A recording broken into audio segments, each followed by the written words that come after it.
하나님 오늘 우리에게 주시는 말씀은 에베소서 6장 10절에서 12절입니다. 제가 봉독해 읽어드리겠습니다. 끝으로 너희가 주 안에서와 그의 힘의 능력으로 강건하여지고 마귀의 간계를 능히 대적하기 위하여 하나님의 전신 갑주를 입으라. 우리의 씨름은 혈과 육을 상대하는 것이 아니요 통치자들과 권세들과 이 어둠의 세상 주관자들과 하늘에 있는 악한 영들을 상대함이라. 아멘. 아멘. 우리 오랜만에 우리 가족들과 정창직 선교사님 우리 예배에 오셨습니다. 이 시간 우리 선교사님 나오실 때요, 긴 소개 필요치 않을 것 같아요. 우리 몇 분 안 계시지만 마치 이 자리에 100명 정도는 있는 것과 같은 큰 환영의 박수로 우리 선교사님 환영하겠습니다. 선교사님 나오시죠? 네.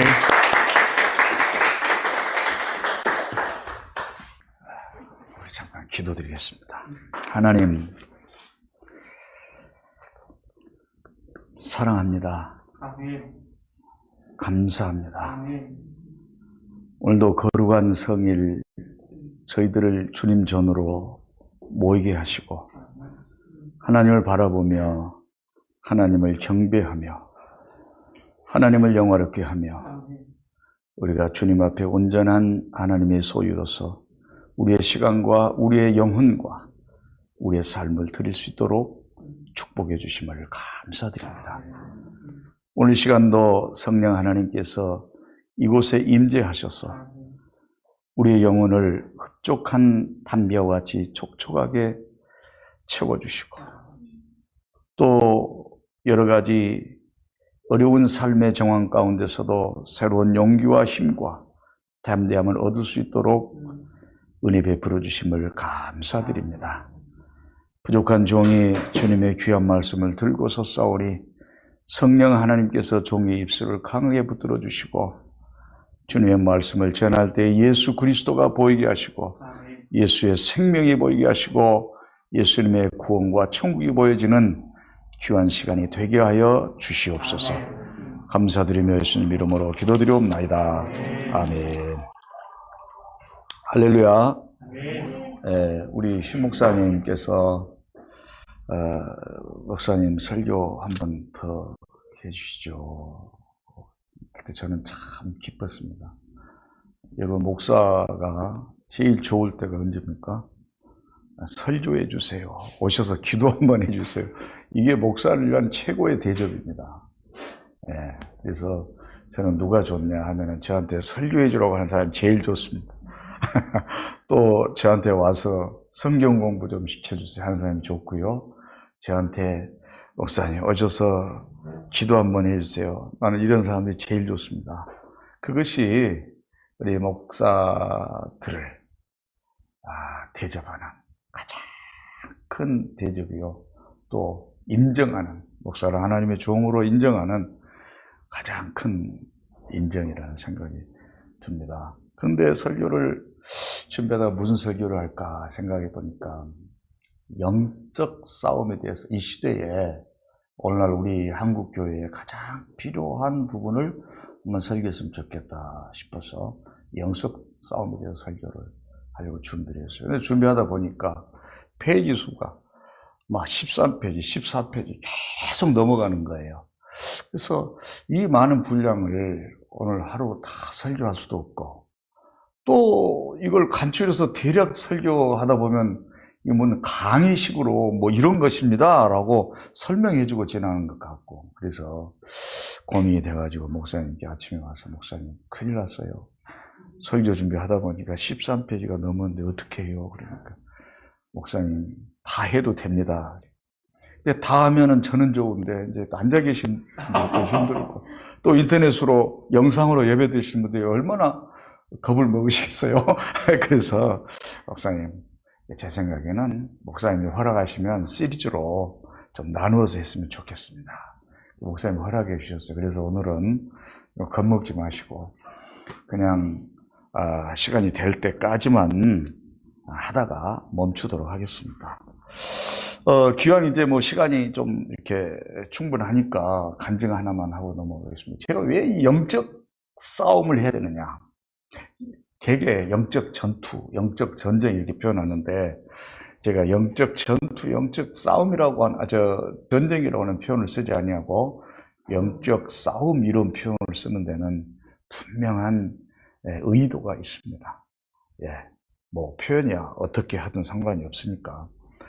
예, 그래서 이 영적 싸움이 왜 필요한가에 대한 간증을 하나 먼저 하고 시작하겠어요. 귀한 시작이 있으니까. 오늘은 뭐 간증만 하다 끝나도 괜찮습니다. 제가 그 팬데믹이 발효되면서 지난 시간에 말씀드렸잖아요. 선교사로서 선교 길도 막히고 비행기도 막히고 다 막혔어요. 그러면 선교사가 선교가 막혔을 때 무엇을 해야 할 것인가? 이것을 생각할 때에 저는 하나님 앞에서 밥 먹고 자고 기도하고 찬양하고 또 넥스트 미션을 위해서 다음 선교를 위해서 건강관리하는 일, 그리고 성경 보는 이 일 외에는 내가 하지 않아야 되겠다 이렇게 생각을 해서 우리 가족들과 함께 매일 일어나면 아침에 밥 한 그릇 간단하게 먹고 성경 보고 찬양하고 기도하고 또 찬양하고 또 성경 보고 말씀 보고 그러다가 또 힘들면 밖에 나가서 2시간, 3시간 계속 걷고 그래서 다리에 힘이 빠지지 않도록 밀림 선교 하려면 다리가 튼튼해야 하니까 그 일을 했어요.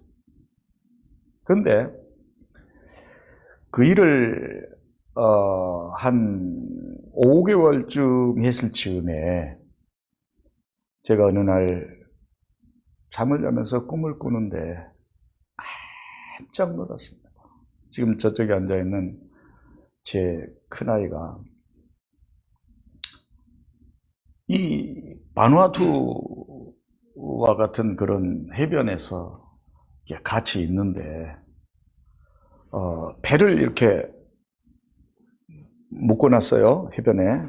근데 그 줄이 풀려서 이렇게 바다로 쑥 배가 떠내려가니까 우리 아이가 배가 떠내려가네, 저거 잡아야 되는데 하면서 밧줄을 잡으려고 바다를 이렇게 들어가는데 조금 더 가니까 배가 쭉 계속 떠내려가요. 근데 조금 더 가니까 거기가 엄청난 소용돌이가 있는 그런 소용돌이가 치는 곳이었어요. 근데 아이가 그리 가더니 거기서 쑥 들어가서 안 나오는 거예요.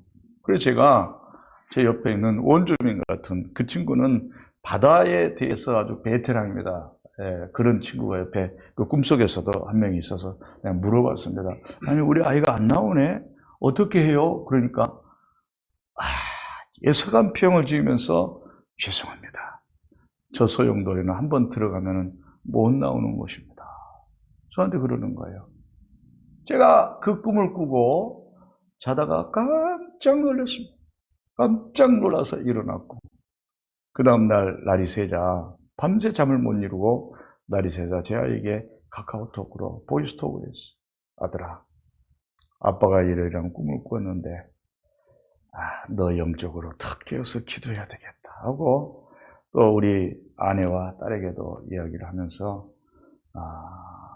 아들을 위하여 간절히 기도를 했습니다. 그리고 제가 여행사에 전화를 해서 한국 가는 비행기 티켓 제일 빠른 것 하나 구해주십시오 하니까 비행기가 그때 없어가지고 바이러스 때문에 비행기가 많지 않아서 한 달에 한 번 내지는 2번 뜨는데 9월 달에 한 번밖에 안 떴어요. 그래서 9월 28일 날 그 비행기를 타고 왔습니다.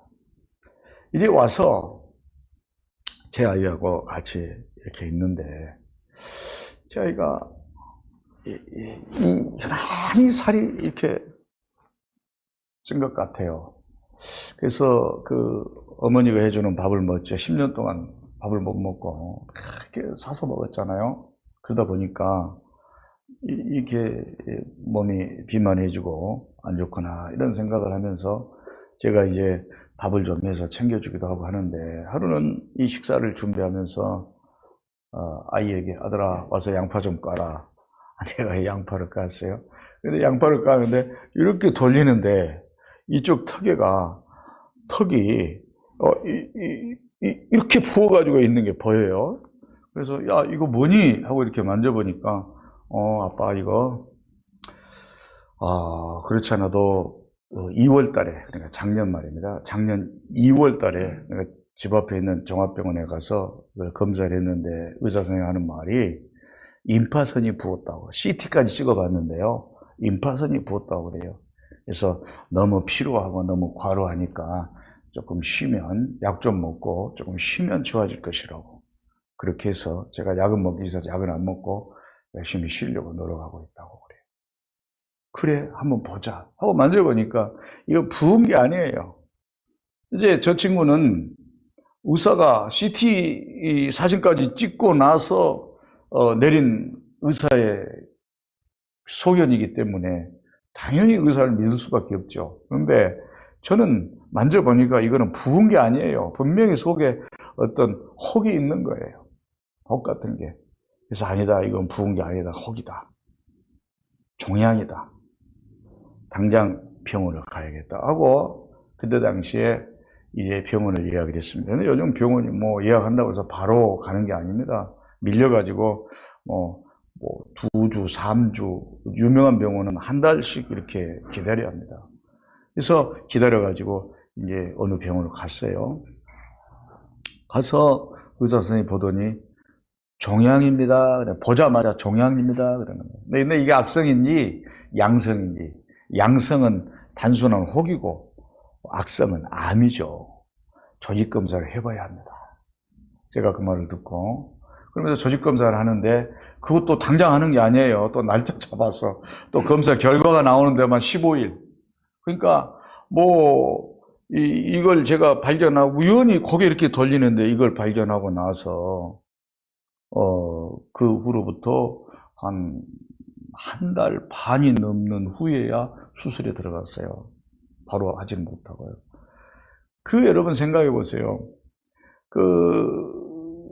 보름 이상을 이 조직검사를 해놓고 결과를 기다리는데 얼마나 아버지의 마음이 탔겠습니까? 내가 10년 동안 성교한다고 아이를 이렇게 방치해두고 아이의 결과 지금 남은 것이 이것이구나 하는 생각을 해보니까 참 슬퍼요. 그래서 그날 저녁에부터 제가 하나님 앞에 기도하기 시작했습니다. 어떤 기도를 합니까? 다른 기도 안 했습니다. 하나님, 슬픕니다. 이 기도만 했어요. 하나님, 내 마음이 슬픕니다. 이미 혹은 형성돼 있고 이게 악성암이라면 하나님께서 기적적으로 악성암을 양성으로 바꿔주신다면 모를까. 그런 기도는 우리가 하는 경우도 있겠지만 그런 기도를 어찌 하겠습니까? 하나님 슬픕니다. 그러면서 그냥 울었습니다. 보름이 되어서 결과가 나왔는데 선생님 말씀이 아이고 아버님 다행입니다. 악성은 아니고요 양성입니다.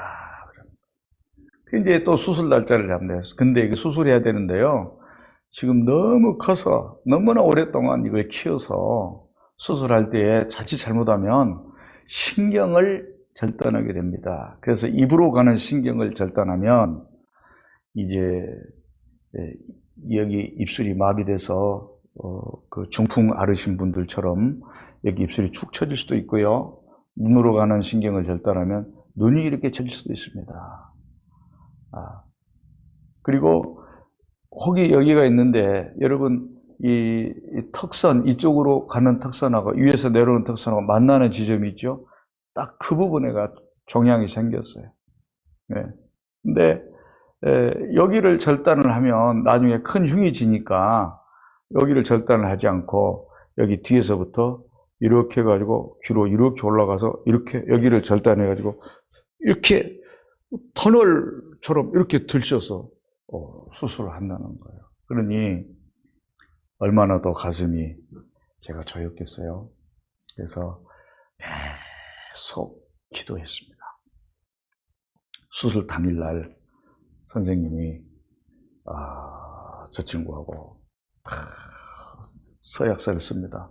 수술 결과 마비가 오거나 잘못해도 의사에게 예, 컴플레인 하지 않겠습니다. 이런 거 다 쓰잖아요. 예, 그거 다 쓰고 수술 그 마취 들어가기 직전에 또 한 번 저 친구에게 선생님이 이야기하더랍니다. 어쩌면 수술 끝나고 나면 이쪽이 마비될지도 모릅니다.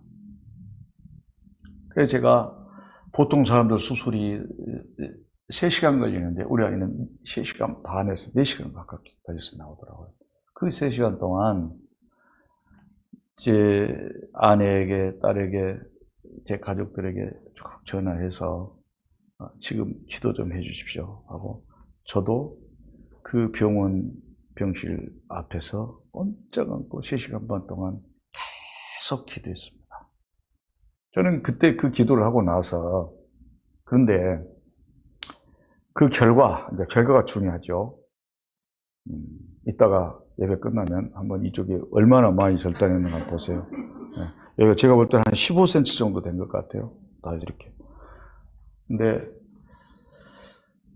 회진을 왔어요.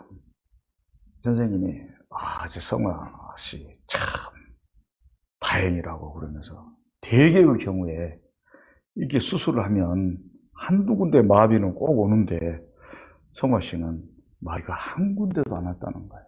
할렐루야. 만약에 이것을 발견하지 못했더라면, 하나님께서 미리 꿈에 알려주시지 않았더라면, 나는 바이러스 때문에 한국 나오는 게 보류됐겠죠. 또 우리 아이도 과거에 1차 의사 선생님이 오진을 했기 때문에 그것만 믿고 계속 부은 건 줄 알고, 경험이 없으니까 계속 갔겠죠. 그래서 한 1년만 더 넘겼다면 이 혹은 아마도 10cm 이렇게 갔을 것이고, 또 그것이 오래가면 양성이 악성으로 이렇게 암으로 변한답니다. 그래서 제가 얼마나 하나님께 감사했는지 몰라요. 그래서 그때 병실에서 3시간 반 동안 기도하는데, 기도 끝나고 나서 제가 책에도 없고 성경에도 없고 어디도 없는 기도 제목을 하나 정했습니다. 그 기도가 뭐냐면은 바로 3가지. 첫째, 성령님께서 의사 선생님의 메스를 잡아주셔서 한치도 오차가 없도록 기도해 주십시오. 그 다음에 예수 그리스도의 빛을 이 시간 병실에 비추어 주셔서 환히 밝혀주시고, 예수 그리스도의 생명의 빛으로 병실을 비춰 주시옵소서. 하나님께서 천군 천사를 보내셔서 악하고 더러운 원수들이 병실에 틈타지 못하도록 불령과 불말로 호위하여 주시옵소서 하면서 이 전인적 기도를 하나님 앞에 드렸습니다. 그 결과 하나님의 은혜로 수술이 잘 맞춰졌습니다. 여러분, 저는 이 사건을 이번에 한번 경험하고 나면서, 그때가 뭐 멀지 않습니다. 지난 1월 달입니다. 경험하고 나서, 이래서 우리에게는 영적 싸움이 필요하구나. 영적 싸움은 누구를 위한 것이 아닙니다. 영적 싸움은 나를 위한 것입니다. 그래서 우리는 영적 싸움을 꼭 하고 살아야 합니다. 여러분, 이 시대에, 오늘날 같은 이 시대에 성도들의 신앙생활에 여러 가지 신앙생활의 요소들이 있지 않습니까? 뭐 봉사, 뭐 충성, 뭐 기도, 뭐 찬양, 뭐 여러 가지 많이 있는데, 그 중에서 하나 꼭 해야 할 것이 뭐냐면은 영적 싸움입니다. 근데 대부분의 많은 교인들이 영적 싸움이 무엇인지를 모르고, 또 영적 싸움을 해야 되는지도 인식도 못하고 있고요. 그냥 신앙생활을 하고 있어요. 그래서 오늘은 이 부분을 오늘부터 좀 깊이 우리가 살펴보면서 왜 해야 되는가, 또 영적 싸움이라고 하면 무엇인가, 바른 영적 싸움을 해야 됩니다. 네, 그래서 한번 살펴보도록 하겠습니다. 자, 여러분, 지금 전 세계는요, 코로나 바이러스와 사투를 벌이고 있습니다. 어제 제가 인터넷 검색해 보니까 어제 날짜로 279만 명이 바이러스로 사망을 했어요. 세계적으로. 그래서 혹자는 인류의 역사를 질병의 역사다 이렇게 이야기하는 사람도 있습니다. 인류가 탄생한 이래로 질병은 항상 존재해 왔고, 기후가 변하고 환경이 달라질 때마다 새로운 질병들이 지속적으로 나타났습니다. 그래서 제가 한번 검색을 해봤습니다. 역사에 기록된 남을 만한 그 질병의 역사를 보니까 기원전 430년에 아테네에 역병이 일어나서 인구 4분의 1인 6만 명이 사망했습니다.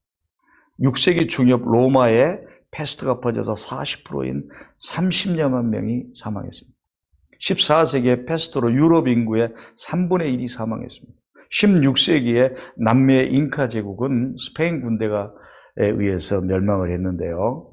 사실은 스페인 군대와 싸워서 전투에서 진 것이 아니라 그 전염병에 한 번도 노출되지 않는 사람들이 스페인 군대가 오면서 가지고 왔던 그 병들, 이러한 전염병에 의해서 인구의 90%가 사망했다고 하는 이런 설이 있습니다. 1812년에 나폴레옹은 러시아 정벌에 나섰지만 실패했습니다. 50만 명이 출정해서 돌아온 사람은 겨우 3,000명밖에 못 돌아왔습니다. 사람들은 추운 날씨 탓이라고 하지만 알고 보면 전염병 때문에 발진 티푸스와 참호열이라고 하는 전염병 때문에 실패했다고 합니다. 20세기에 들어와서 최악의 전염병은 1918년에 발생한 스페인 독감인데 정확한 통계는 안 나와 있지만 대개 그 몇천 명이다 하는데 최고로 많이 추정하는 사람은 5천만 명까지 죽었다라고 추정을 하고 있습니다. 그때 5천만 명. 21세기에 들어와서도 사스, 메르스, 신종플루가 유행했고 지금 우리는 코로나 바이러스와 사투를 벌이고 있습니다. 이 바이러스는 여러분 아시다시피, 느끼시다시피 많은 변화들을 가지고 왔습니다. 앞으로도 아마 많은 변화가 이 바이러스 때문에 더 있을 것입니다. 자, 이와 같이 인류의 역사가 질병과의 지속적인 싸움으로 점철되었는데, 그래서 오늘 인류가 이렇게 살아남았는데, 그럼 과연 우리 각자 개개인의 삶은 어떻습니까? 역시 우리 개개인의 삶 역시도 질병과 싸우는 삶입니다. 예? 우리는 태어나면서부터 죽을 때까지 질병과 싸우다가 마지막 죽을 때에는 뭘로 죽습니까? 질병으로 죽습니다. 지금은 환경이 좋아지고 의학이 발달해서 평균 수명이 높아졌지만 그래서 한국인 평균 수명이 83.3세더라고요. 저 그 관심 안 갖다가 설교집에서 찾아봤더니 와, 이렇게 높은지 몰랐어요. 83세예요. 평균 수명. 앞으로 과학이 발달하고 더 발달하면 잘못하면 100세 이상 보통 막 살겠어요. 잘못하면. 이게 잘못하면 뭔 소리인지 모르시죠? 네. 어떤 사람은 재수 없으면 그래요. 재수는 한 200살 살게 생겼어요. 네. 근데 과거에는 평균 수명이 아주 낮았습니다. 조선시대 왕 27명의 평균 수명을 계산해 보니까 46.1세였습니다. 근데 서민들의 평균 수명은 35세로 봤습니다. 우리나라만 그런 것이 아니죠. 서유럽의 산업화가 막 시작되었던 1800년도 무렵에 당시의 유럽의 평균 수명은 35세 안팎이었다고 합니다. 그러니 60살이 되어서 회갑을 맞이하면 장수했다고 잔치상을 받을 만하죠. 과거에는. 요즘은 아닙니다. 60이면 청년입니다. 과거에는 호적을 2년, 3년씩 늦게 올렸습니다. 장로님 그러시죠? 왜 그렇습니까? 이유가 하도 태어나서 많이 죽으니까 나중에 산 거 보고 올려. 괜히 호적만 올렸다가 또 죽고 또 죽고 하니까 그래서 산 거 보고 올리려고 2년, 3년, 4년 제 친구 한 명은 호적이 4년이 늦게 됐어요. 그래가지고 이번에 그 현대 중공업에서 작년 12월에야 은퇴를 했어요. 다른 친구들은 진즉 은퇴했는데 이 친구는 4년이 늦게 된 바람에. 왜 그렇습니까? 어렸을 때 가족들이 하도 형제들이 죽어나가니까 아버지가 호적을 4년 늦게 올린 거예요. 산 거 봐서 올린다고. 이게 과거의 우리들의 모습이었습니다. 우리나라의 모습이었습니다. 왜 사느냐고 물으면 죽지 않기 위해서 사느라고 이렇게 대답할 정도로 이 사는 게 과제였어요. 요즘 뭐 사는 게 과제라고 생각하시는 분들 없죠? 제가 어릴 때 제 친구 중에 개똥이라고 하는 이름을 가진 친구가 있었어요. 개똥이. 개똥아, 개똥아 이렇게 불러서. 왜 그렇습니까? 과거에 하도 잘 죽으니까 이름을 천박하게 지으면 오래 산다고 하는 속설이 있어서 이름을 천하게 지었어요. 개똥이, 먼똥이 막 이렇게. 네. 그래서 개똥이라고 면사무소 가서 호적에 이름을 올리려고 하니까 면서기가 개똥이가 뭡니까? 개동이라고 하세요. 그래서 개동으로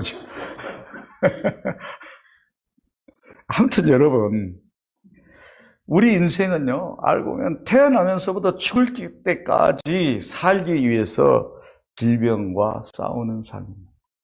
그런데 제가 왜 이렇게 질병에 대해서 서설을 길게 했느냐. 여러분,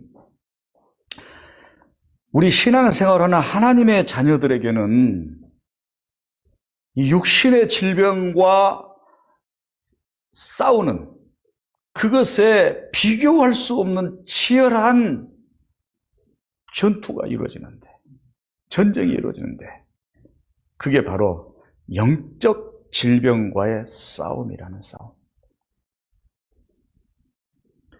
성도들이 예수를 믿는 그 순간부터 천국 가는 그날까지 부단히 영적 싸움을 하지 않으면 신앙에 병이 찾아와서 신앙생활에 성공할 수 없다는 것입니다. 그런데 건강하게 살려면 건강을 잘 살펴서 병에 걸리지 않는 것이 중요하듯이 우리의 영혼도 강건하도록 잘 살피는 것이 아주 중요합니다. 그런데 여러분 한번 제가 질문해 보겠습니다. 여러분 몸이 아프면 어떻게 합니까? 병원에 가지. 병원에 가지. 그러면 영혼이 병들면 어떻게 합니까? 어떻게 하죠? 영혼이 병들면 어떻게 합니까? 몰라요. 몰라요. 영혼이 공고해지면 어떻게 합니까? 병들었다는 증거죠. 대부분 사람들은 그냥 참습니다. 견딥니다. 그러나 여러분들 아프면 안 참죠. 안 견디죠. 병원 바로 가잖아요. 요즘 우리 다 마스크 쓰고 지금 예배 드리는데 이 바이러스에 감염되지 않기 위해서 마스크를 씁니다. 그러면 영적인 바이러스, 영적인 질병에 감염되지 않기 위해서 여러분들 마스크 쓰는 것처럼 영적 장치들을 좀 해놓고 사십니까? 내 마음을 보호하고 내 영혼을 보호하고 예부로부터 오는 신앙을 잠식하고 신앙을 자꾸 노쇠화시키고 신앙을 침체시키는 그러한 어떠한 요소들을 막을 수 있는 이런 장치들을 늘 하고 사십니까? 건강 챙기듯이 그렇게 영혼을 챙기고 사십니까? 자녀들의 공부를 챙기듯이 자녀들의 앞날을 챙기듯이 자녀들의 영혼을 위해서 그렇게 챙기고 사십니까? 육신의 질병과 싸우며 살듯이 영혼의 질병과도 그렇게 싸우고 사십니까? 이 대답에 많은 분들은 아이, 뭐가 그리 복잡해요. 열심히 기도하고 열심히 신앙생활 하면 되지. 이렇게 막연하게 대답하시는 분들이 아마 많을 것입니다. 여러분, 얼마나 많은 교인들이 영혼의 질병과 싸우는 것은 고사하고 영혼의 질병이 찾아와서 영혼의 생기를 잃고 시들시들해지고 구원의 감격을 잃고 예수 생명을 잃어가면서도 지금 자신의 영적 질병에 노출되어 있다는 것조차 인식하지 못하고 사는 사람들이 얼마나 많은지. 여러분, 신앙생활은 주님 앞에 가는 그 순간까지 믿음을 지키고 구원을 지키고 은혜를 지키고 자녀의 본분을 지키고 사는 쉼없이 수고하고 노력해야 하는 삶입니다. 그래서 성경에도 성도들을 상징하는 비유를 보면은요, 모두 수고와 대가를 요구하는 그런 비유예요. 즉, 성경에 보면 고기 잡는 어부, 씨 뿌리는 농부, 다름박질하는 경주자, 또 싸우는 군사에 비유하고 있습니다. 여러분, 우리가 하나님의 자녀가 된 것은 어떠한 공로나 어떠한 의나 어떠한 수고나 우리의 어떠한 조건을 통해서 하나님이 선택해 주시는 것이 아니라 100% 하나님의 철저한 하나님의 은혜 때문에 우리가 선택받고 부르심받고 자녀가 되었습니다. 이것을 칼빈은 unconditional election이라고 5대 강령이 그렇게 표현합니다. 한국말로는 무조건적 선택. 하나님이 우리를 선택하실 때, 나 같은 죄인을 선택하실 때에 어떤 조건을 따져서 너는 되고 너는 안 되고 하시는 것이 아니라 하나님은 아무런 조건 없이 우리를 그저 불러주시는 사랑의 하나님이시다 하는 그런 말씀이죠.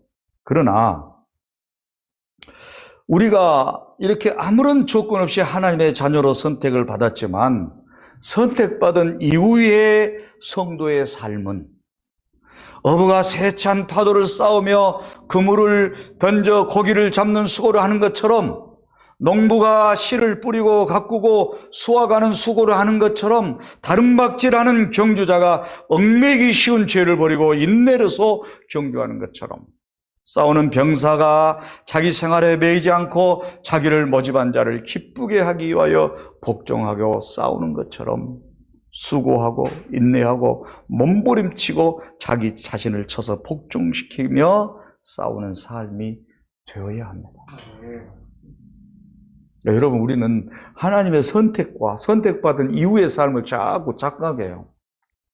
그래가지고 선택받은 이후에도 무조건적 하나님의 우리의 수력과 수고와 노력과 별개로 하나님 우리를 사랑하시기 때문에 대충 하나님이 우리를 이렇게 보호해 주시고 지켜 주시고 축복해 주시고 천국 가게 해 주시는 이 정도 선으로 생각하고 있습니다. 아닙니다. 선택은 unconditional election이지만 천국 가는 성도의 삶은요, 존 버년이 쓴 책 철로 역정에 나오는 내용과 같이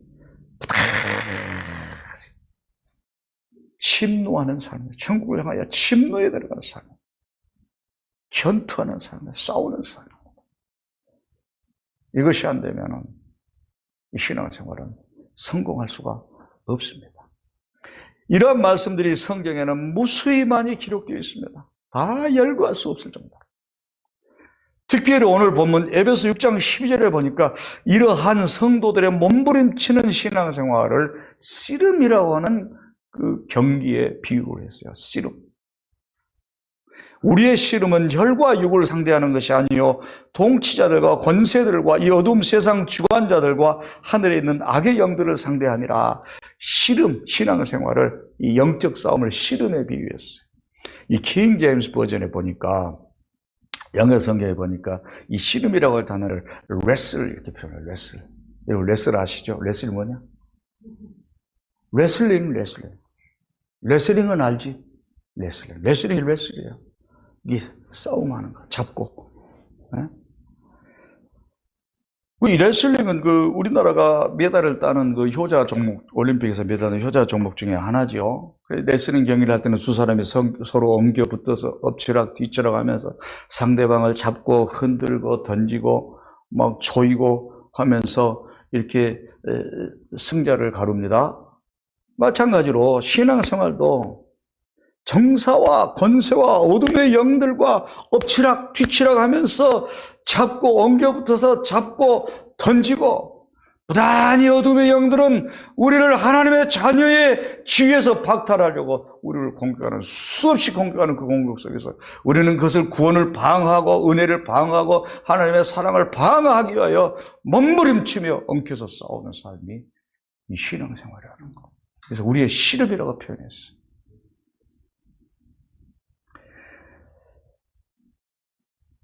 여러분, 이 씨름을 다른 말로 표현하면 영적 싸움이라고 합니다. 신앙생활의 승패는 바로 영적 싸움에서 승리하느냐 실패하느냐에 달려있는 것입니다. 그래서 사도 바울은 영의 아들 디모데에게 믿음의 선한 싸움을 싸우라고 권면하고 있습니다. 디모데전서 6장 11절로 12절.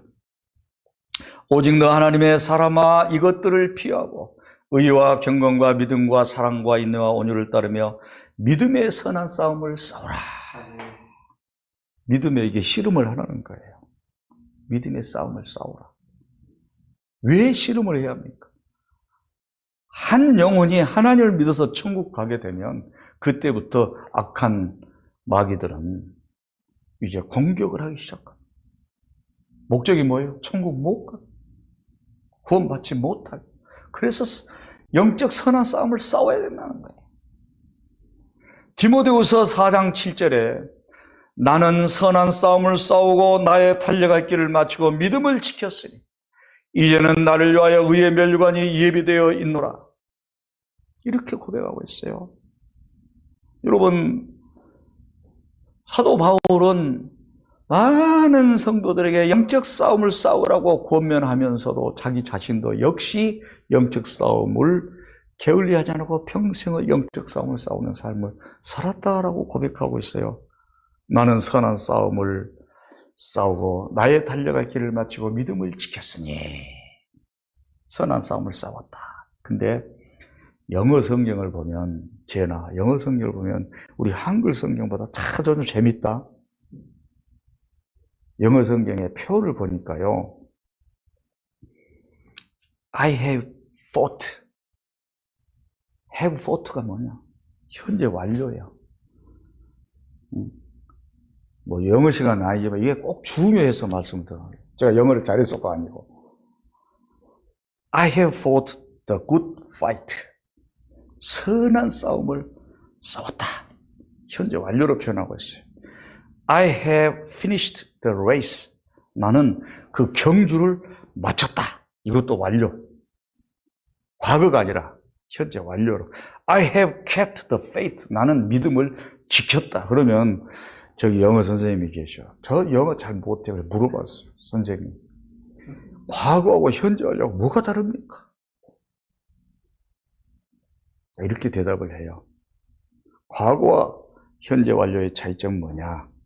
한글로 표현할 때는 다 과거로 표현하는데 영어에는 확연하게 다릅니다. 뭐냐? 과거에 했던 어떠한 일이 오늘의 상황에 영향을 미치고 있으면 현재 완료로 표현을 해야 되고, 영향을 미치지 않고 과거의 한 사건으로 딱 끝나버리면 뭐예요? 과거로 표현해야 됩니다. 우리 옛날에 선생님들한테 배울 때하고 상당히 다른 것을 제가 알았어요. 옛날에 우리 어떻게 배웠어요? 그래프 그어놓고 저기는 과거, 여기는 현재, 여기는 미래. 그런데 현재 완료는 과거에서도 쭉 이어진 것이 현재, 이렇게 배웠는데 no, 그게 아니에요. 잘못된 가르침이었어요.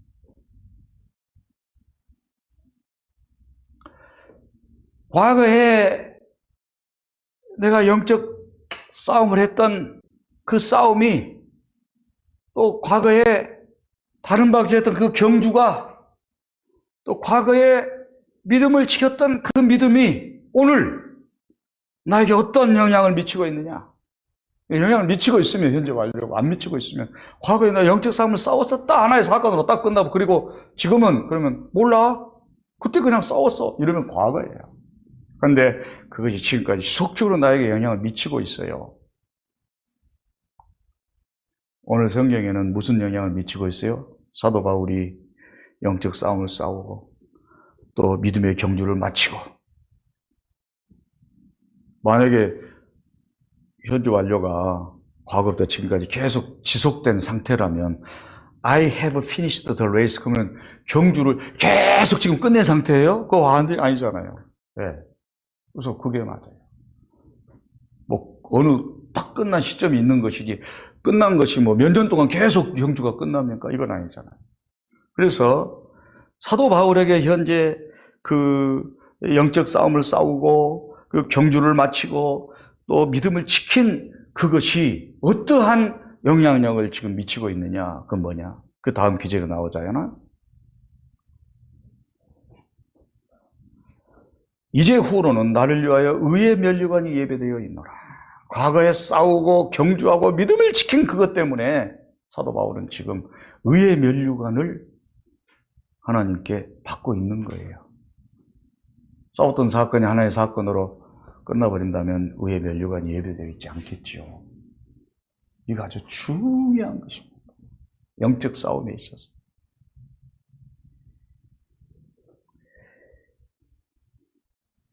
과거에 싸우고 경주하고 믿음을 지켜서 지금 어떻다는 것입니까? 그것이 어쩌다는 것입니까? 지금 어떤 영향을 미치고 있다는 겁니까? 하고 물어볼 때, 그래서 의의 면류관이 나에게 예배되어 있답니다 라고 하는 대답을 할 수 있어야 돼요. 우리는 종종 이런 이야기를 듣습니다. 나는 과거에 신앙 좋았고 한때 나도 열심히 교회 다녔어요. 한때 기도원교나 찾아다녔어요. 기도 열심히 했어요. 나도 젊었을 때는 새벽기도 안 빠지고 꼭꼭 나왔어요. 성경도 많이 보고요. 방언도 하고 은사께나 받았던 사람이에요. 이런 이야기 종종 듣습니다. 그러면 지금은 어떻습니까? 아이고, 요즘은 교회도 안 나가고요. 요새는 나 기도도 안 하고요. 꽝통. 지금은 꽝이야. 이거는 과거의 사건이에요. 현재 완료적 사건이 아니에요.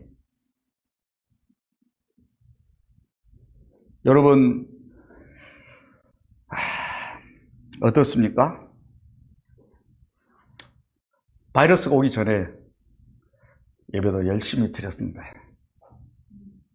바이러스가 오기 전에는 기도도 열심히 했는데, 그때는 봉사도 많이 하고 전도도 많이 했는데, 그래서 지금은 당신에게 어떤 일이 벌어지고 있는데요? 했을 때에 그것에 대한 분명한 대답이 있어야 합니다. 성도는. 그래서 지금은 하고 물어봤을 때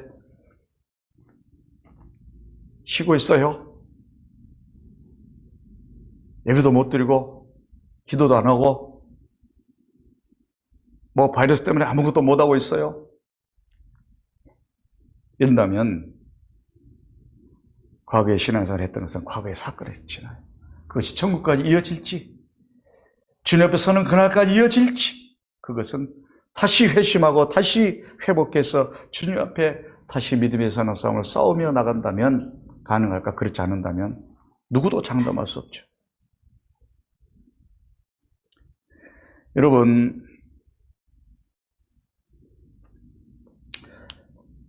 사람들은 생각합니다.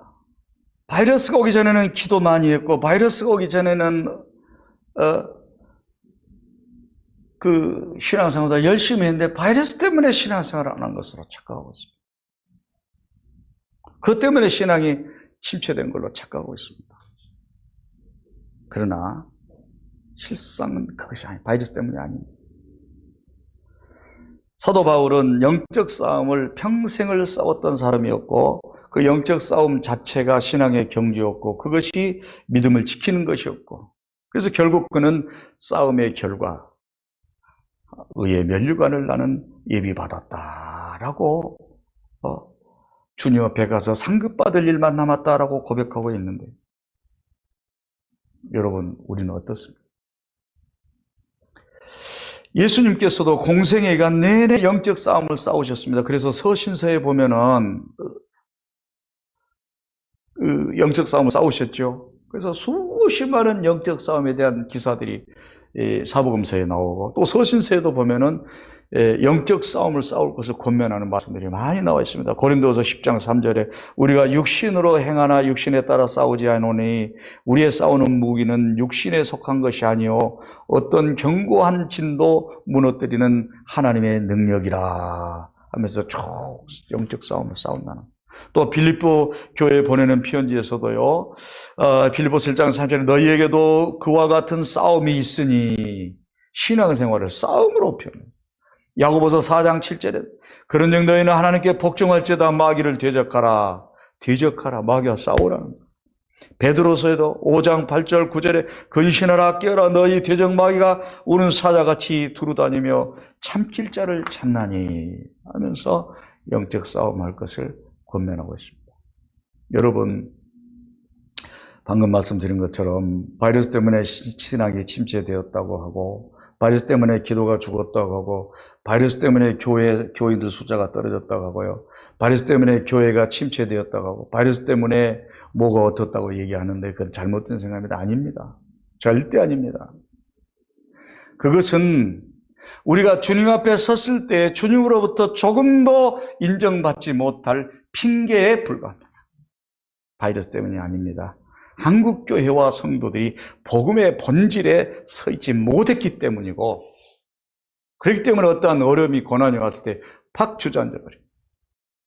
또 선한 영적 싸움을 싸우지 않았다고 하는 방증입니다.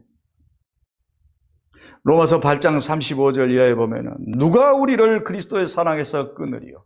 환난이나 공고나 박해나 기근이나 적신이나 위험이나 칼이나 사망이나 생명이나 천사들이나 권세자들이나 현재일이나 장전이나 능력이나 높음이나 깊음이나 다른 어떤 피조물이라도 우리를 그리스도 예수 안에 있는 하나님의 사랑에서 끊을 수가 없으리라. 이깟 바이러스가 왔다고 하나님의 사랑에서 끊어집니까? 이깟 무슨 비대면예배로 바이러스 때문에 잠시 동안, 그것도 영원히 아니고 잠시 동안 비대면으로 좀 몇 개월 드린다는 그것 때문에 하나님의 사랑이 끊어집니까? 절대 아닙니다. 오히려 우리 기독교는요, 환난이 오거나 박해가 오거나 어떠한 어려움이 오면 침체되고 죽는 것이 아니라 오히려 살아남았을 뿐만이 아니라 어려웠던 시기에 더 부흥하고 더 전도되고 더 퍼져나갔던 것이 기독교의 특성입니다. 지금 바이러스가 와서 사람들이, 그래서 우리 목사님들은요, 바이러스 때문에 교회 침체되었다고 하는 이야기를 부끄럽게 말 안 해야 됩니다. 부끄러운 이야기.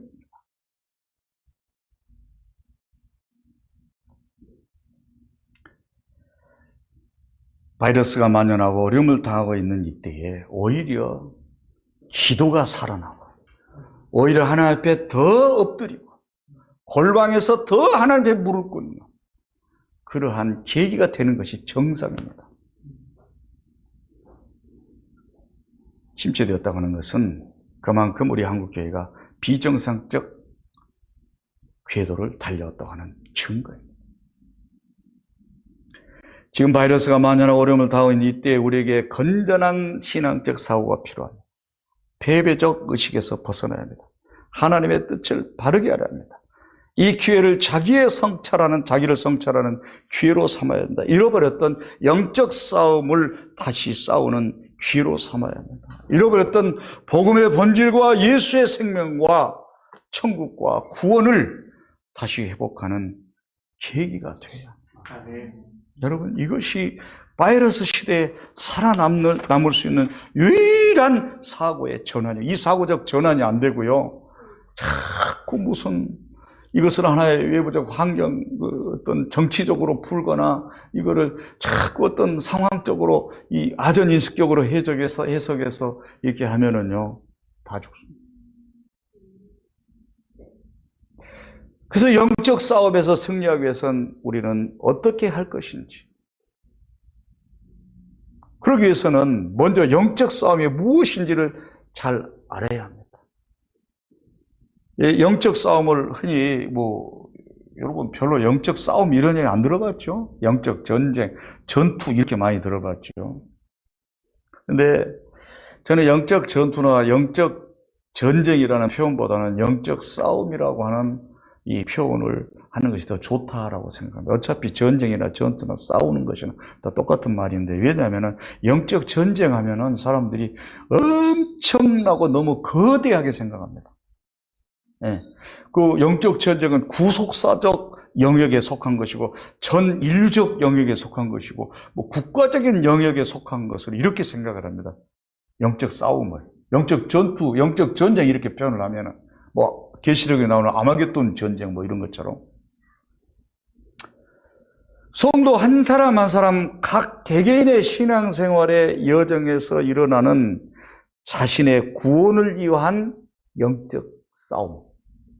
이것을 전쟁 이렇게 표현해 놓으니까 자기 자신에게 국한시키지 않고 어떤 거국적인 투쟁 이렇게 생각하는 거예요. 이거 정말 잘 알아야 돼요. 성경에 보면은, 성경을 제가 쭉 좀 검색을 해봤어요. 그랬더니 영적 전쟁이라는 표현이 요한계시록에서밖에 안 나와요. 아마겟돈 전쟁 이러고 표현할 때에, 마지막 날에. 그리고 대부분 다 뭐냐? 싸움으로 표현했어요. 싸움으로, 영적 싸움으로. 전투, 전쟁 이런 표현 안 썼어요. 그래서 여러분, 요즘 보면은 영적 전쟁을요, 이제 앞으로 영적 전쟁이 무엇인가, 오늘은 여기까지 하고 다음에 이제 설명을 할 텐데, 영적 전쟁을 사람들이 어떻게 생각하냐, 영적 싸움을 전쟁적 개념으로, 그래서 아마겟돈 전쟁과 같은 그런 사탄과 사탄의 세력과 예수님의 세력이 싸우는 듯한 이런 사고, 절대 아닙니다. 이거 잘못 인식하고 있는 것입니다. 그 다음에 요즘 보면은 예루살렘 회복 이런 이야기 하잖아요. 그리고 예루살렘 왜 회복돼야 합니까? 성경에 나왔으니까. 성경이 그렇게 기록하고 있으니까. 예루살렘 회복된 거다 우리 성도들아, 우리하고 무슨 상관이 있습니까? 예루살렘에, 저는 이런 유튜브 설교를 종종 들었어요. 목사님들 이런 설교를 해요. 어떻게 이해가 안 가요? 백투 예루살렘 이런 소리 하는 사람들이잖아요.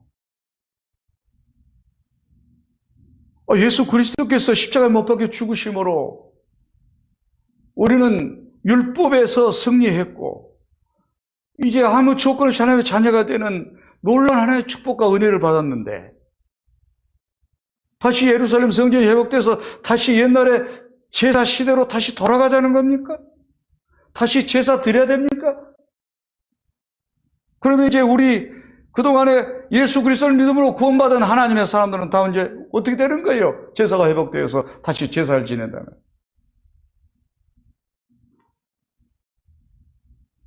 이 생각이, 조금만 생각하면 이게 다 정리가 되는데 이 생각이 안 돼요.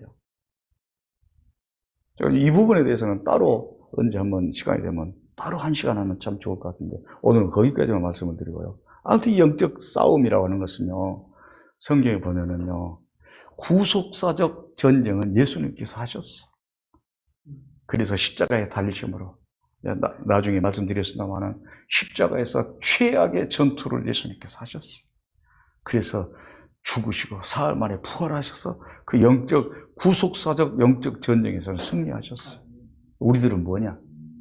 어떤 영적 전쟁이라 영적 싸움을 해야 돼. 전쟁 그러면 자기 자신의 신앙은 다 피폐화되고 황폐화되고, 자기 자신의 신앙은 다 지금 기진맥진해 있고, 기도도 죽고 찬양도 죽고 말씀도 죽고 다 죽어 있는데, 영적 싸움에서 이 세상을 구해야 된다, 이 세상을 바꿔야 된다, 이 세상을 사단의 세력으로부터 구해내다, 이런 차원의 어떤 사고가 딱 들어가 있으니까 세상이 난리가 나버리는 거예요. 되지도 않고요. 저는 증명을 할 수가, 성경적으로 역사적으로 하나님의 나라는 그렇게 해서 확장되는 것이 아니에요. 한 군데도 없어요. 예수님이 그렇지 않았다면 예수님께서 영적 싸움 하시면서 이미 다 하셔버렸겠죠. 이 제자들은 예수님 오셨을 때에 예수님을 어떻게 생각했어요? 정치적 메시아로 생각했어요. 로마의 압제에서 해방시키고 로마의 억압에서 해방시켜서, 그래서 예수님이 군대를 가지고 그냥 로마 사람들을 다 타협했을 때 자기들이 한 자리씩 하려고. 야고보와 세베대 어머니는 주여 당신의 나라가 임했을 때 우리 아들 하나는 좌쪽에 하나는 우쪽에 좀 앉혀주세요. 부탁까지 하고. 그때 당시에 정치적으로 열심당, 지금 같으면 이제 뭡니까? 독립군이었죠. 로마의. 근데 독립하는 열심당에 속하는 베드로는 어땠습니까? 제사장 말고가 예수님을 잡으러 오니까 겟세마네 동산에서 바로 칼을 꺼내서 귀를 쳐버렸죠. 귀를 자르고 자른 게 아니라 죽이려고 얼굴을 쳤는데 그게 빗나가서 귀가 맞았겠죠. 그 정도로. 이게 예수님의 영적 싸움의 본질과 예수님이 의도하시고 예수님께서 우리에게 보여주시고 예수님께서 완성하셨던 영적 싸움과 상통한 것입니다. 예수님의 싸움은 그게 아니죠. 죽으심으로써 승리하는 싸움. 자기를 깨트림으로써 순종함으로써 승리하는 싸움. 그러면서 구원을 이루는 싸움.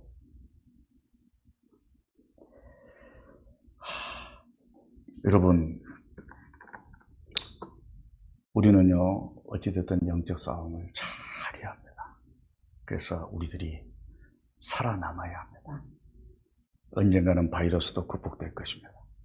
언젠가는 정치적으로도, 정치는 계속 발전합니다. 계속 발전합니다. 언젠가는 같았습니다. 그럴 때 과연 나에게 남아있는 것은 무엇인가? 과연 교회에는 무엇이 남아있을 것인가? 이런 상태로 가다가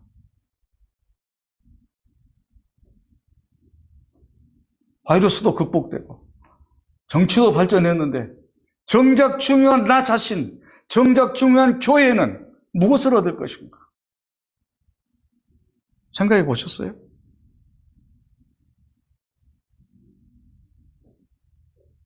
침체와 패배와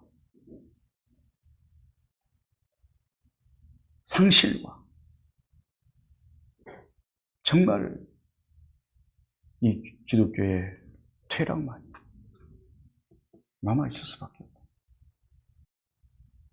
그래서 오늘 우리들이 진정한 바른